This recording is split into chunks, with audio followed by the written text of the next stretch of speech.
మత్తయి సువార్త 5వ అధ్యాయము 1వ వచనము నుండి 12వ వచనం వరకు. యేసు ఆ జన సమూహములను చూచి పర్వతమును ఎక్కి కూర్చుండెను. శిష్యులు ఆయన చుట్టూ చేరిరి. ఆయన నోరు విప్పి ఉపదేశింప ఆరంభించెను. దీనాత్ములు ధన్యులు, దైవరాజ్యము వారిది. శోకార్తులు ధన్యులు, వారు ఓదార్పబడుదురు. వినమ్రులు ధన్యులు, వారు భూమికి వారసులగుదురు.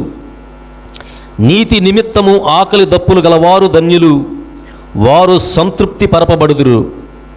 దయామయులు ధన్యులు, వారు దయను పొందుదురు. నిర్మల హృదయము గలవారు ధన్యులు, వారు దేవుని దర్శింతురు. శాంతి స్థాపకులు ధన్యులు, వారు దేవుని కుమారులు అనబడుదురు. ధర్మార్థము హింసకులు ధన్యులు, దైవరాజ్యము వారిది. నా నిమిత్తము ప్రజలు మిమ్ము అవమానించినప్పుడు, హింసించినప్పుడు, నిందారోపణ గావించినప్పుడు మీరు ధన్యులు. మీకు ముందు వెలసిన ప్రవక్తలను సైతము ప్రజలట్లే హింసించిరి. పరలోకములో మీకు గొప్ప బహుమానము కలదు. కావున మీరు ఆనందపడుడు, మహానందపడుడు. ఇది మన ప్రభువు వాక్కు. ఈ మత్తయి సువార్త 5వ అధ్యాయం 1వ వచనం నుండి మనం 12వ వచనం వరకు చదువుకున్నాం. ముఖ్యంగా ఈరోజు చదువుకున్న వాక్యాంశంలో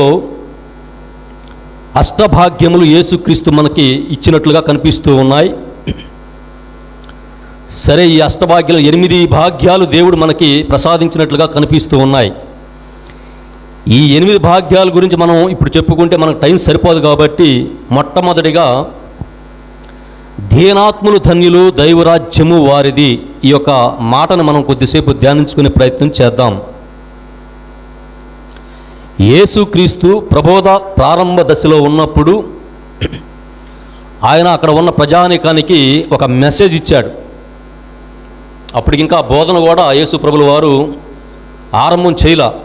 బోధన ఆరంభం చేసే ముందు అక్కడ ఉన్న ప్రజలు, యోధా ప్రజలు కావచ్చు, చుట్టుపక్కల ఉన్న వారు ఎవరైనా కావచ్చు, వారికి ఒక మెసేజ్ ఇచ్చాడు దేవుడు.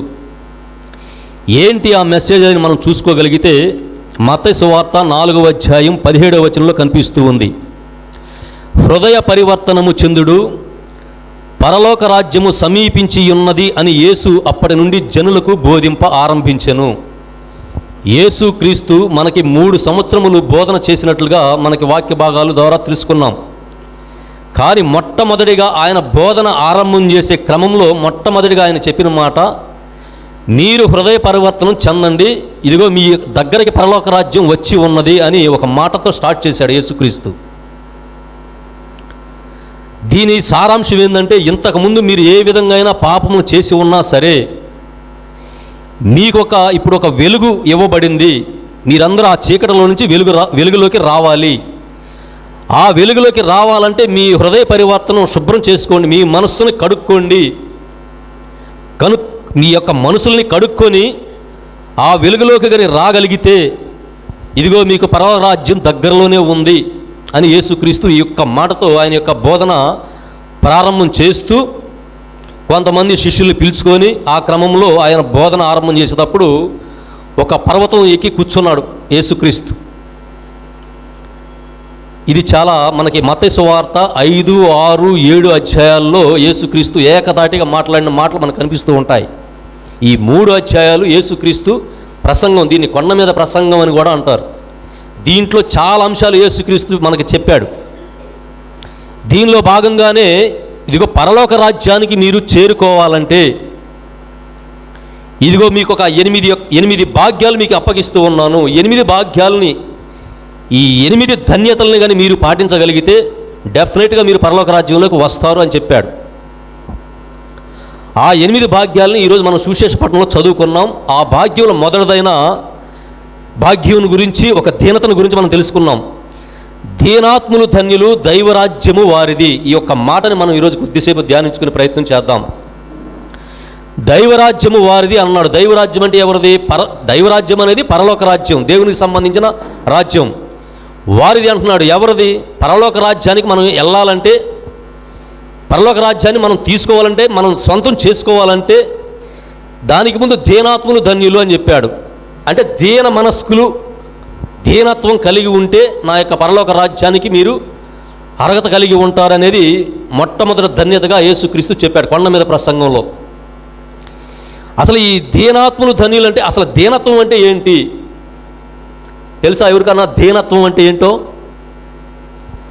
దీనాత్ములు ధన్యులు, దైవరాజ్యము వారిది అని యేసుక్రీస్తు ప్రకటించాడు. ఎవరైతే దీనాత్ములుగా ఉంటారో వాళ్ళు ధన్యులు, వారికి మాత్రం పరలోక రాజ్యంలో అవకాశం ఉంది అని చెప్పాడు.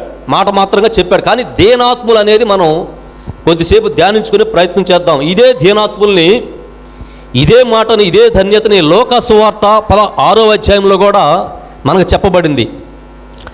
అక్కడ ఇదే మాటని ఏ విధంగా చెప్పబడింది అనేది ఒకసారి మనం చూసుకుందాం.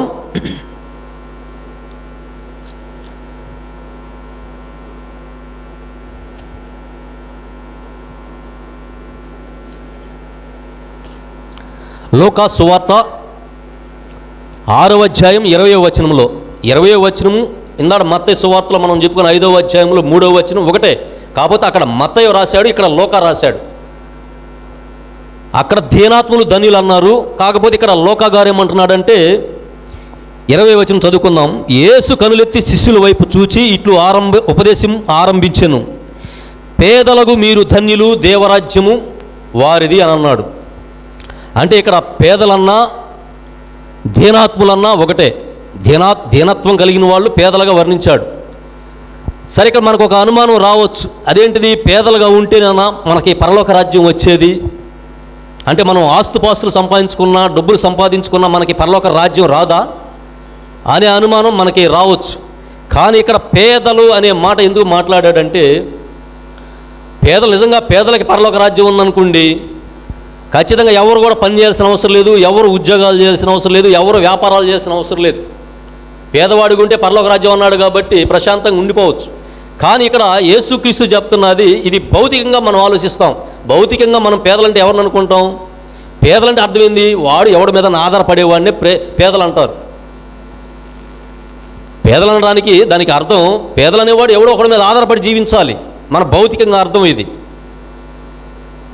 ఇప్పుడు ఖచ్చితంగా ఒక భిక్షమెత్తుకునేవాడే ఉంటాడు, వాడికి ఏమీ ఉండదు, డైరెక్ట్గా వెళ్ళిపోతాడు, అడుక్కుంటాడు. ఎందుకంటే వాడికి అవసరం, అది తప్పదు. కాబట్టి ఈ భౌతికంగా పేదల గురించి అయితే మాట్లాడతలేదు. కానీ ఆత్మీయ అర్థంలోకి మనం వెళ్ళగలిగితే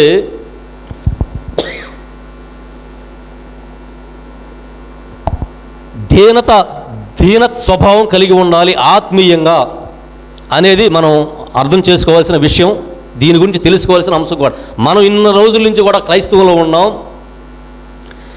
దేవుని పట్ల కానీ, సమాజం పట్ల కానీ, మన కుటుంబాల పట్ల కానీ, మన చుట్టుపక్కల ఉన్న వారి పట్ల కానీ ఎంత దీనతతో ఉన్నాం అనేది మనం ఒకసారి భౌతికంగా చూసుకుంటే మనకు అర్థమైంది. కానీ ఆత్మీయంగా చూసుకుంటే యేసు ప్రభుల వారికి కూడా ఒక అలవాటు ఉండేది ఆ రోజుల్లో. ఆ యొక్క విశ్రాంతి దినమున యేసు ప్రభు మందిరానికి వెళ్ళటం, అక్కడ బోధన ప్రారంభించడం, బోధన వాక్యం చెప్పడం యేసుక్రీస్తుకు ఉన్న అలవాటు.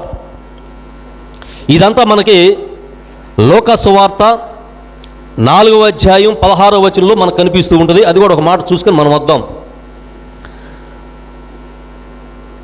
తరువాత యేసు తాను పెరిగి పెద్దవాడైన నజరేతునకు వచ్చి అలవాటు చొప్పున విశ్రాంతి దినమున ప్రార్థనా మందిరమునకు వెళ్ళెను. అలవాటు చొప్పున అనే పదం ఇక్కడ మనం అర్థం చేసుకోవాలి.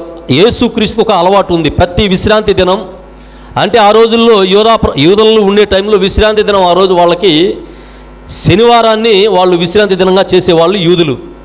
అంటే ఈ క్రమంలో మనం ఆదివారాన్ని విశ్రాంతి దినంగా చేస్తూ ఉన్నాం.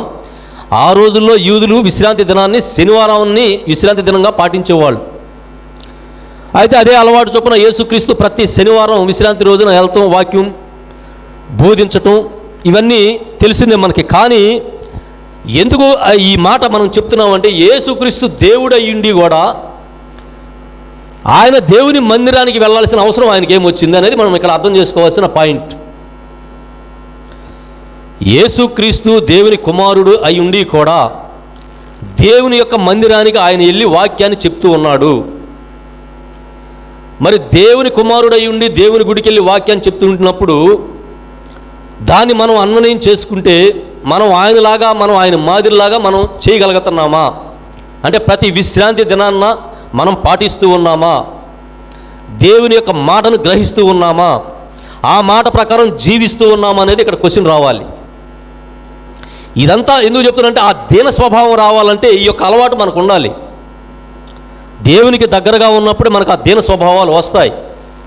దేవుడు కాకుండా మన హృదయంలో సైతాను ఉందనుకోండి, మనకు ఆ దీనత్వం రాదు, ఆ దీన మనసు కూడా మనకు రాదు. కాబట్టి మనం ధన్యులు ఏనాటికి కాలేం.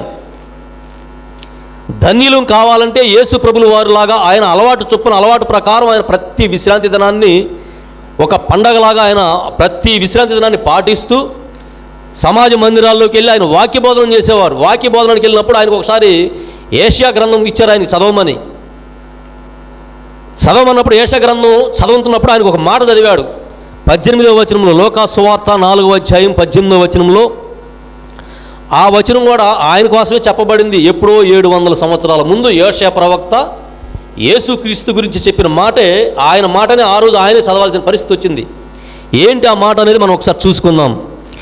ప్రభువు ఆత్మ నాపై ఉన్నది, పేదలకు సువార్తను బోధించుటకై, చెరలోనున్న వారికి విడుదలను, గ్రుడ్డి వారికి చూపును కలిగించుటకు, పీడితులకు విమోచనమును కలుగజేయుటకు, ప్రభుహితమైన సంవత్సరమును ప్రకటించుటకును ఆయన నన్ను పంపెను.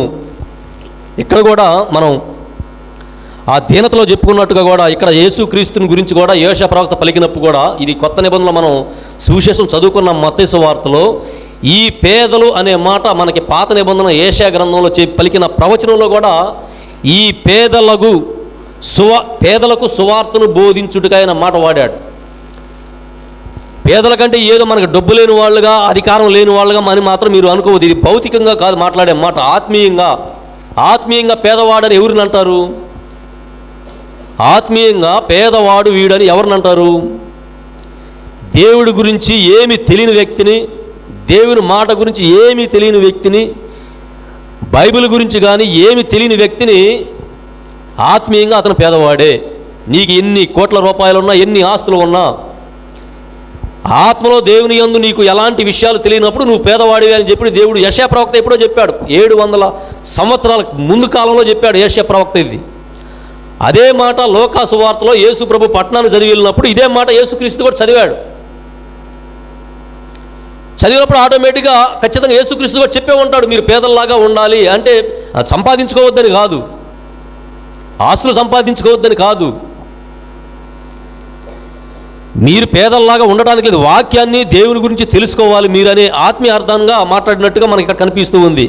సపోజ్ ఉదాహరణకి మనం దేవుని యందు ఎంత దీనత్వంలో ఉన్నాం అనేది మనం ఒకసారి ఆలోచన చేసుకోగలిగితే చరిత్రలోకి వెళ్దాం. చరిత్రలో మనకి ఇద్దరు కనిపిస్తూ ఉంటారు. దావీదు మహారాజు, అబ్రహాముని గురించి మనం కొద్దిసేపు మాట్లాడుకుంటే వారి యొక్క దీనత్వం గురించి మనకు అర్థమవుతూ ఉండిద్ది. దావీదు మహారాజు ఎలాంటి వాడో మీకు తెలుసా? దావీదు మహారాజు ఎలాంటి వాడో తెలుసా? మొట్టమొదటి రాజులు కాలం వచ్చినప్పుడు మొట్టమొదటి రాజుగా ఎవరున్నారు? రాజుల కాలం వచ్చినప్పుడు ప్రభు మొట్టమొదటిగా ఏ రాజును ఎన్నుకున్నాడు? సౌలు రాజును ఎన్నుకున్నాడు. ఇది ఇంతకుముందు నేను చాలా సార్లు చెప్పి మీరు గుర్తుపెట్టుకోవాలి ఇవన్నీ. సౌలు రాజుని ఎన్నుకున్నప్పుడు ఆయన యొక్క దుష్టత్వాన్ని బట్టి దేవుడు ఆయనకి దూరం అయిపోయి, దేవుడు చేయమన్న పనులు సౌలు రాజు అయ్యాక, రాజ్యాలను జయించాక ధన్యతకి వ్యతిరేక పదం ఏందో తెలుసా? అహంకారం. ధన్యత అంటే తగ్గించుకోవడం, అహంకారం అంటే పైన కళ్ళు నెత్తికొచ్చి నీరు అంటాం చూసాం మన భాషలో చెప్పాలంటే.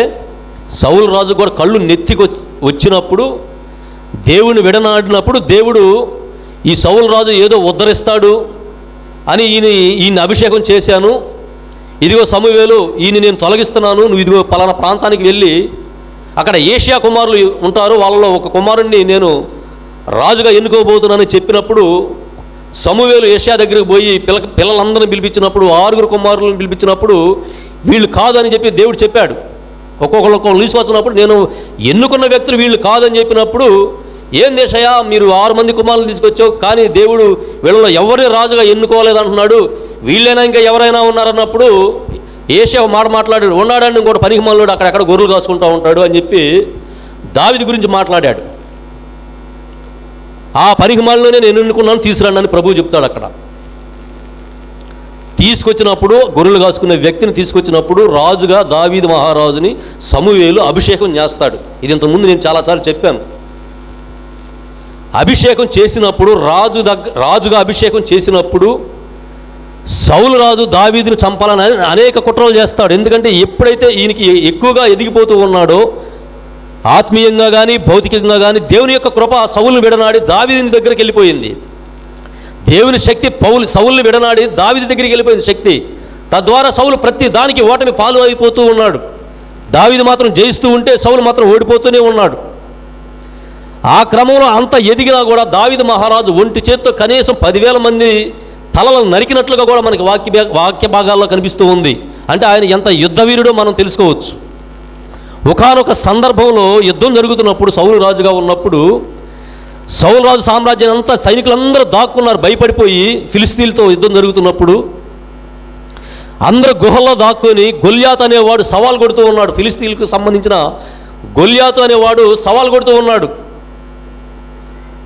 ఇదిగో ఇజ్రాయెల్ ప్రజలారా, నేను ఒక్కడే వస్తా, మీకు దమ్ముంటే మీరు ఎంతమంది అయినా రండి చూసుకుందామని సవాలు కొడుతుంటే ఆ గొల్యాతుని అనేవాడిని ఎదుర్కోలేక ఇజ్రాయెల్ ప్రజలు సౌలు రాజు ఇంట్లో బొనుకొని ఇజ్రాయెల్ ప్రజలందరూ గుహల్లో దాక్కుంటే 16 సంవత్సరాల ప్రాయంలో దావీదు మహారాజు వచ్చి ఆ యుద్ధ సామ్రాజ్యానికి వాళ్ళ అన్నలు ఉన్నాడు, వాళ్ళ అన్నలకి ఆహారాన్ని తీసుకొచ్చి ఈ తతంగం అంతా చూస్తూ ఉంటాడు. వీళ్ళు దాక్కోవటం, ఆ గొల్యాతు సవాలు కొడటం అంతా ఈ దావీదు మహారాజు 16 సంవత్సరాల ప్రాయంలో ఇదంతా చూస్తూ ఉంటాడు.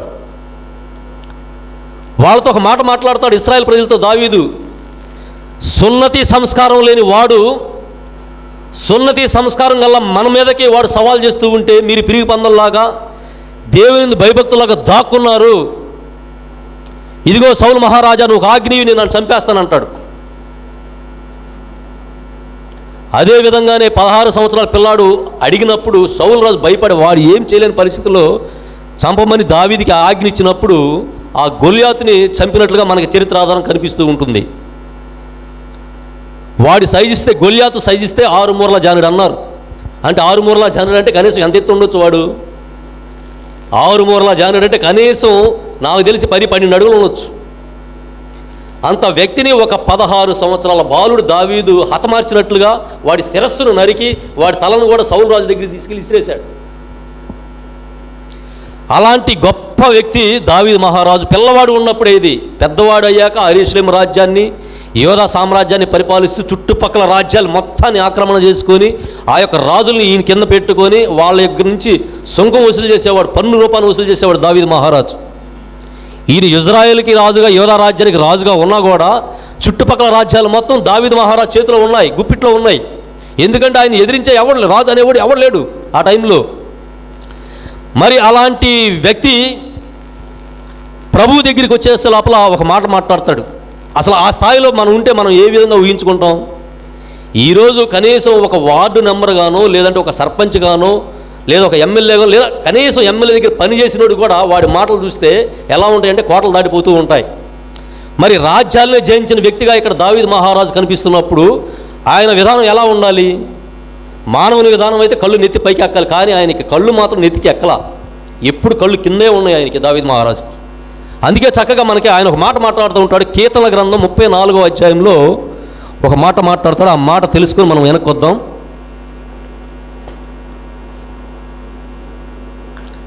కీర్తన గ్రంథం 34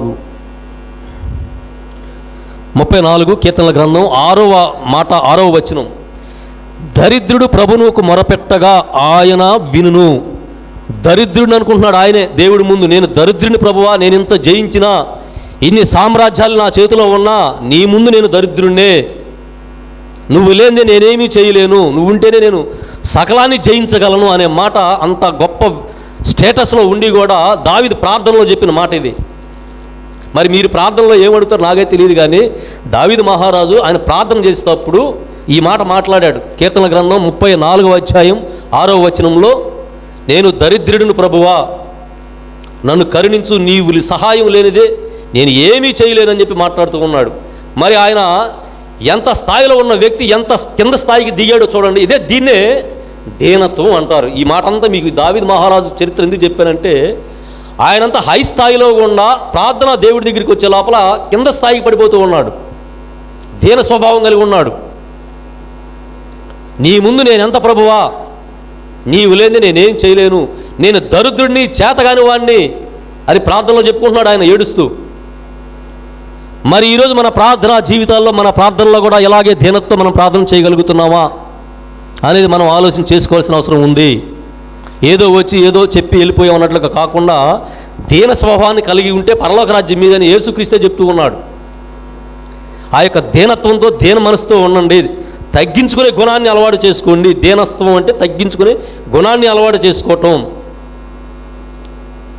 మనం ఎంత ఒదిగినా సరే దేవుని యందు మనం ఒక బియ్యపు గింజ, నేను ఎక్కడో కరెక్ట్గా చెప్పలేను కానీ ఒక కీర్తన గ్రంథంలో ఎక్కడో చదివా, నువ్వు ఇంత మనిషివైనా నువ్వు పుట్టకముందే, నీ తల్లిదండ్రులు నిన్ను పుట్టకముందే నువ్వు బియ్యం గింజగా ఉన్నప్పుడే నేను నిన్ను చూశాను అని చెప్పి మాట్లాడతాడు.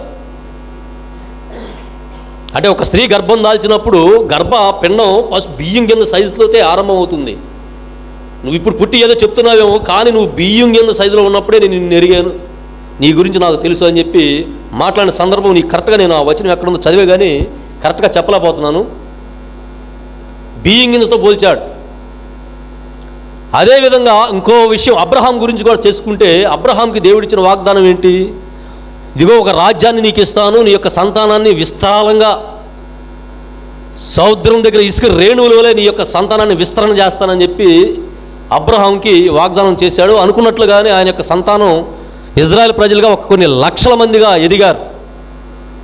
ఒక దేశాన్ని, కనాను దేశాన్నే అబ్రహాంకి ఇచ్చేసినప్పుడు అబ్రహాం ఎంత దీనత్వంతో ఉన్నాడంటే, కనీసం అంత సామ్రాజ్యాన్ని ఆయన ఆధీనంలోకి వచ్చినా, కొన్ని లక్షల మంది ఆయన సంతానం ఎదిగినా కూడా ఆయన దేవుడి దగ్గరికి వచ్చేసే లోపల ప్రభువా నేను ఎంతటి వాడిని అంటాడు. నేది చెప్పినా సరే ప్రభువా నేను చేయడానికి సిద్ధం అంటాడు. దాన్నే మనం ఒకసారి అబ్రహాం యొక్క విశ్వాసాన్ని మనం గుర్తు తెచ్చుకుంటే, ఏదో నోటి మాటగా చెప్పలాయన, ప్రభువా నువ్వు ఏది చెప్పినా నేను చేస్తాను, నీ అందు నేను విశ్వాసం ఉంచుతాను, నీ ముందు నేను ఎంతటి వాడిని అనేది మనం నోటి మాటలుగా ఎన్నో మాటలు చెబుతూ ఉంటాం. కానీ అబ్రహాం నోటి మాటగా చెప్పలా. ఒకసారి ప్రభు వచ్చి, ఇదిగో అబ్రహాము, ఇదిగో నీ యొక్క సంతానం కుమారుడు ఉన్నాడు కదా, ఇదిగో వాడిని తీసుకెళ్ళి ఇదిగో పలానా కొండ చెప్తున్నా, ఆ కొండ మీదకి వెళ్ళిన బలీమన్నప్పుడు వెనక ముందు కూడా అబ్రహాం చూడలా. అంటే దేవుణ్ణి ఎంత నమ్మకంగా విశ్వసించాడో ఈ ఒక్క పాయింట్ మనకు అర్థమైపోయింది. విశ్వాసం అనేది ఏదో నోటి ద్వారా చెప్తే సరిపోదు, ఆయన క్రియల ద్వారా చూపించాడు. అబ్రహాం కన్న కుమారుని కూడా బలి ఇయటానికి వెనకాడలేదంటే ఆయన విశ్వాసం దేవుని యందు ఎంత బలంగా ఉందనేది మనం అర్థం చేసుకోవాలి. ఈరోజు మనం ఉన్నాం, కొన్ని మాటలు చెబుతూ ఉంటాం, బయటికి వెళ్ళాక దేవుడి కోసం ఏదైనా చేయాలంటే చేతులు ఎత్తేస్తూ ఉంటాం. విశ్వాసం సన్నగిలిపోయింది. కానీ విశ్వాసం సన్నగిలిపోయినప్పుడు మనం ఏమి చేయలేం. దిమనస్కులుగా ఉండొద్దు, ఏక మనసుగా ఉండండి, విశ్వాసం చొప్పున ఉండండి. విశ్వాసాన్ని క్రియల ద్వారా చూపినని కూడా అనేక సార్లు వాక్య లేఖనాలు చెప్పబడ్డాయి. ఆ విధానంగా విశ్వాసంగా అబ్రహాం ఉండబట్టే దేవుడు ఇదిగో అబ్రహాం నా స్నేహితుడు అని చెప్పాడు. స్నేహితుడని ఊరక చెప్పలా దేవుడు, దేవుడు కూడా క్రియల రూపాన్ని చూపించాడు. ఏంటి ఆ క్రియల రూపాన్ని చూపించడం దేవుడు అని? అబ్రహాం నా స్నేహితుడు అనడానికి ఒక గుర్తుగా కూడా మనకి ఆది కాండంలో చూపిస్తాడు. సొదొమ గొమొర్రా పట్టణాలు పాపంతో నిండిపోయినప్పుడు దేవుడు ఆ పట్టణాలని అగ్నితో దహించి వేయాలని అనుకున్నప్పుడు ఆయన దహించి వేయవచ్చు. కానీ అబ్రహాం దగ్గరికి వచ్చి, అంటే స్నేహితుడు అని చెప్పాడు కాబట్టి స్నేహితుడి దగ్గరకు వచ్చి, ఇదిగో స్నేహితుడా, ఇదిగో ఎంత స్నేహంగా ఉంటే ఆయన చేయాలనుకున్న కార్యక్రమాలు ఇప్పుడు మనం ఒక విధానం ఏదైనా ఒక కార్యక్రమం చేయాలంటే మనం స్నేహితుల దగ్గర ఓపెన్ చెబుతాం.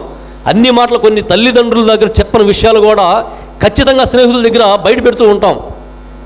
అదే విధానంగా దేవుడు కూడా అబ్రహాం దగ్గరికి వచ్చి స్నేహితుడా అని పిలిచి, ఇదిగో సొదొమ గొమొర్రా పట్టణ వాసులు పాపములో భ్రష్టత్వంలోకి వెళ్ళిపోయి ఉన్నారు, వాళ్ళని నేను నాశనం చేయబోతున్నానని చెప్పి అబ్రహాముని సలహా అడిగాడంటే అబ్రహాముని దేవుడు ఎక్కడ పెట్టుకున్నాడో మనం ఒకసారి అర్థం చేసుకోవాలి. అబ్రహాంని సలహా అడిగాడు దేవుడు, ఇదిగో నేను చేయబోతున్నాను అబ్రహాం, చేయమంటావా వద్దంటావా? దేవుడు అడగాల అబ్రహాంని? చేయాలనుకుంటాను, చేసేయచ్చు కదా. ఒక స్నేహితుడిగా భావించి స్నేహితుని యొక్క నిర్ణయం కోసం వచ్చి దేవుడు అబ్రహాంని అడిగాడు, ఇదిగో సొదొమ గొమొర్రా వాసులు అనేక పాపాలు భ్రష్టత్వంలోకి వెళ్ళిపోయారు, వాళ్ళని నేను అగ్నితో తీసేద్దాం అనుకుంటున్నాను, అబ్రహాం ఏం చేయమంటావు అని చెప్పి అబ్రహాంని అడిగినట్లుగా మనకు ఆది కాండంలో కనిపిస్తూ ఉంటుంది ఈ మాటలన్నీ. మరి ఎప్పుడైనా దేవుడు మనతో మాట్లాడా? మీతో ఎప్పుడైనా మాట్లాడా దేవుడు మీతోటి?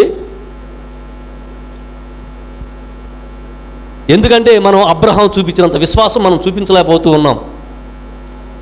ఏదో దేవుని మాట విన్నప్పుడు ఓకే చేయాలని అనుకున్నా బయటికి వెళ్ళాక సడలిపోతూ ఉన్నాం, సైతాన్ యొక్క చట్టంలో ఇరుక్కుపోతూ ఉన్నాం. ఇవన్నీ ఆ సైతాన్ యొక్క దాన్ని మనం జయించాలంటే దీన మనసుతో, అంటే పేదరికం, ఆత్మలో పేదరికం అంటే బయట ప్రపంచంలో ఏదో డబ్బులు లేకుండా ఆస్తులు లేకుండా ఉండొద్దని కాదు దేవుడు చెప్పింది. ఆత్మలో పేదలవ్వాలి అంటే దేవుని యందు దేవుని యొక్క కృపలో నేను మీకు తగ్గించుకునే గుణాన్ని మనం అలవాటు చేసుకోవాలి. అంటే ప్రతిదానికి మనం దేవుడి మీద ఆధారపడాలి.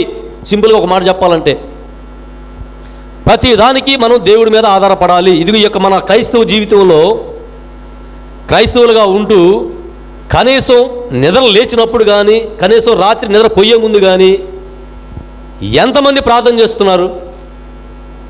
ఇక్కడే కనిపిస్తుంటుంది మన విశ్వాసం, దేవుని యందు విశ్వాసం. ప్రార్థనా జీవితం అలవాటే మనకు లేదు. అలాంటప్పుడు మనకి విశ్వాసం ఎలా వస్తుంది? మనకి ధన్యత ఎలా వస్తుంది? ఇవన్నీ ధన్యత రావాలంటే మనం ప్రార్థనా శక్తితో దేవుని యొక్క సహవాసంలో అబ్రహాం ఏ విధంగా అయితే దేవుడితో సన్నిహితంగా ఉన్నాడో, దావీదు మహారాజు అయితే ఏ విధంగా అయితే సన్నిహితంగా ఉన్నాడో, మనం కూడా అదే సన్నిహితంగా మెలిగినప్పుడే ఆ యొక్క స్వభావం తగ్గించుకునే స్వభావం మనకి వస్తుందని చెప్పి మాట్లాడినట్టుగా కూడా మనకి ఇక్కడ కనిపిస్తూ ఉంది. పోతే దీని గురించే కూడా మనకి యాకోబు పత్రిక 4వ అధ్యాయంలో కూడా 2 మాటలు చెప్పుకుని ఉన్నాయి. ఆ 2 మాటలు చెప్పుకొని ఈరోజు మనం ముగించుకుందాం. యాకోబు పత్రిక 4వ అధ్యాయం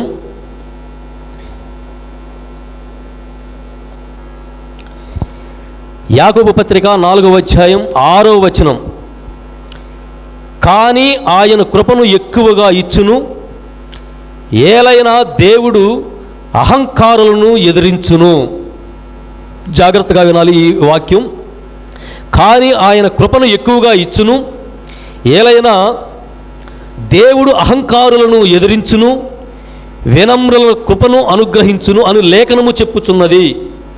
ఏం చేస్తాడంటే ఇక్కడ అహంకారులను దేవుడు ఎదిరిస్తాడంట, వినమ్రులకు కృపిస్తాడంట. ఈ మాట ఎందుకు చెప్పాడంటే యాకోబు దానికి ముందు వచనంలో మనలో నివసించే అనేక మంది ఎవరైనా కావచ్చు, సమాజంలో కానీ మన యొక్క సంఘాల్లో కానీ బయట కానీ ఏదో దేవుడి మాటని చాలామంది కేర్లెస్ చేస్తూ ఉంటారు.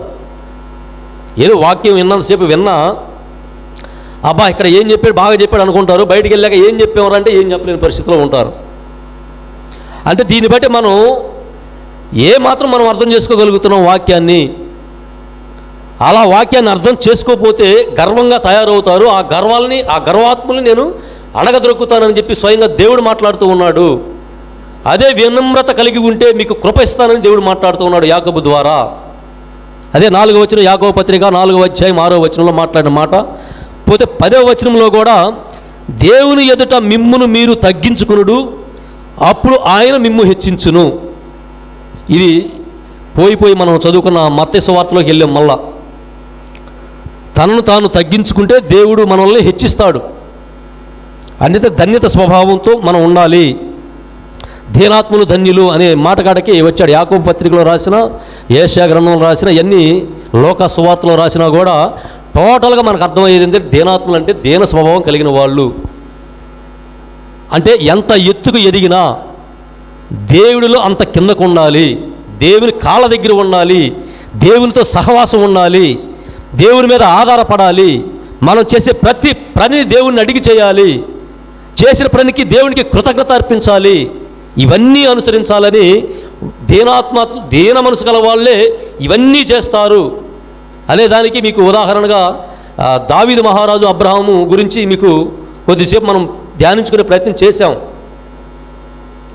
ఇప్పటికైనా సరే మీకు అర్థమై ఉండొచ్చు, దీనాత్ములు ధన్యులు, దైవరాజ్యం వారిది, దీన స్వభావంగా కలిగిన వాళ్ళు పరలోక రాజ్యానికి వస్తాడు అని యేసు ప్రభు చెబుతున్నాడు. కాబట్టి మనం ఎంత ఎత్తు ఎదిగినా సరే దేవుని దగ్గరకు వచ్చే లోపల ఆయన కాళ్ళ కిందే మనం పడి ఉండాలి. మనం చేసే ప్రతి పనిలో ఆయన్ని వేడుకోలు అడగాలి. ఇదిగో ప్రభువా, ఈ పని చేయబోతున్నాను, నాకు సహాయం అందించు, నీ కృప లేనిదే నేనేమి చేయలేను. దావీదు కూడా అదే చెప్పాడు, నేను దరిద్రుడినయ్యా, నాకు సహాయం చేయ అన్నాడు. మరి అంత మహారాజే నేను దరిద్రుడిని, నాకు సహాయం చేయని అడిగాడు దావీదు మహారాజు. మరి ఆయనతో పోల్చుకుంటే మనం ఎంతటి వారమే. ఖచ్చితంగా ఈ వాక్య లేఖనం ద్వారా ఈరోజు మనం అష్టభాగ్యాలు, 8 భాగ్యాలు యేసుక్రీస్తు ఆ యొక్క పర్వతం మీద కూర్చొని మాటలు చెప్పాడు. ప్రసంగం 5, 6, 7 3 అధ్యాయాల్లో ప్రసంగమే ఉంటుంది. యేసుక్రీస్తు ప్రసంగమే ఉంటుంది. ఆ ప్రసంగంలో మొట్టమొదటి మాట దీనాత్ములు ధన్యులు దైవరాజ్యం వారిది. ఆ ఒక మాట గురించి మనం ఇంతసేపు మాట్లాడుకున్నాం. అర్థమైందా ఎప్పుడైనా ఈ వచనం ద్వారా? దీన స్వభావం అంటే, దీనాత్ములు అంటే ఎవరు, పేదవాళ్ళు అంటే ఎవరు తెలియని వాళ్ళు అడగొచ్చు. పేదవాళ్ళకి పరలోక రాజ్యం అంటున్నాడు, డబ్బులున్నవాడికి పరలోక రాజ్యం లేదా అని అడగొచ్చు. దానికి పేద దీనత అనేది ఇక్కడ భౌతికంగా చెప్పబడట్లా. డబ్బులు సంపాదించుకోవద్దని దేవుడు ఎక్కడా చెప్పలా. వృద్ధి చెందమనే, ఫలించమనే దేవుడు చెప్పాడు, చిగురించమనే చెప్పాడు, మాడిపోమ్మని ఎక్కడ చెప్పలా. కానీ దాన్ని మనం భౌతికంగా దాన్ని పక్కన తీసేసి ఆత్మీయంగా ఆలోచిస్తే మనం ఎంత ఎత్తు ఎదిగినా, ఎంత దరిద్రతలో ఉన్నా, ఎంత హై స్థాయిలో ఉన్నా, ఎంత కింద స్థాయిలో ఉన్నా, ప్రతి సందర్భంలో దేవుని మీద ఆధారపడాలి అనేదే ఈ వచనం యొక్క సారాంశం. అలాంటి వారికే నా యొక్క పరలోక రాజ్యంలో చోటు అని యేసుక్రీస్తు ఈ యొక్క మాట ద్వారా మనకి ఈరోజు తెలియపరుస్తూ ఉన్నాడు. ప్రియులారా, గమనించండి, ఈ వాక్యం ద్వారా ఇంటికి వెళ్ళాకైనా సరే కొద్దిసేపు మనసులో ధ్యానించండి. ఏ విధంగా దీనికి ముందే హృదయ పరివర్తనం చెందండి అన్నాడు. హృదయ పరివర్తనం చెందితే కానీ మనం ఇవన్నీ అనుసరించడానికి అవకాశమే లేదు. ఖచ్చితంగా మన మనసులు బండబారిపోయి ఉంటాయి. ఆ మనసుల్ని మార్చుకోండి, హృదయ పరివర్తనం చెందండి. ఖచ్చితంగా ఈ దీన స్వభావాన్ని కలగటానికి మనం ఏం చేయాలి అనేదాన్ని ధ్యానించుకోండి. ఇంటికి వెళ్ళి కూడా 10 నిమిషాలు ఆలోచన చేసుకొని ప్రార్థన చేసుకోండి. ప్రతిరోజు కూడా క్రైస్తవ జీవితంలో ప్రార్థనా జీవితంలో మొదలవ్వాలి, ప్రార్థనా జీవితంలో అంతం అవ్వాలి. నిద్ర లేవగానే మోకరించి ప్రార్థన చేయగలగాలి. పనుకునే ముందు కూడా మోకరించి ప్రార్థన చేసి పనుకోగలిగితే మనం ధ్యానాత్ములుగా తయారవుతాం. దేవుడి యందు భయభక్తులు గలవారంగా దేవుడు మనల్ని పరిగణిస్తూ ఉంటాడు. కనీసం ఈ మాట ద్వారా అయినా సరే మనలో హృదయ పరివర్తన చెంది మారు మనసు పొంది పరలోక రాజ్యానికి వెళ్ళడానికి ఆ దేవాది దేవుడు సహాయం చేయాలని ఈ మాట ద్వారా మనం ప్రార్థించుకుందాం.